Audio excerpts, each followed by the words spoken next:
Hey guys, today I'm going to show you where the AC low pressure port is located on this 2023 Chevy Silverado 1500. This has the 2.7 liter 4-cylinder turbocharged engine.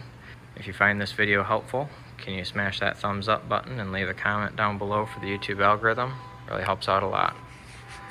First thing we need to do is pop our hood here. And lift your hood by pushing over on this lever. This takes R1234YF refrigerant. This is different from the R134A that they've used in the past. This is the new stuff that you want to get. You don't want to put R134A in this system.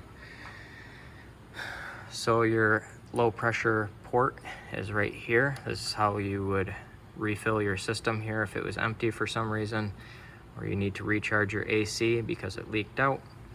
So you would start up your engine, turn your AC on max cold and your blower on high, and then connect your fitting right here. Usually they just push down and click on, and then you can squeeze your trigger, oscillate your can between 12 o'clock and 3 o'clock every few seconds while the engine's running.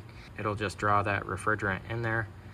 You want your needle usually to be about 45 to 50 psi, and these don't take as much as the older systems do. For example, this system only takes 0.6 kilograms. There are 2.2 pounds in a kilogram. So this is your low pressure port right here. You're going to add your refrigerant right here to this low pressure port.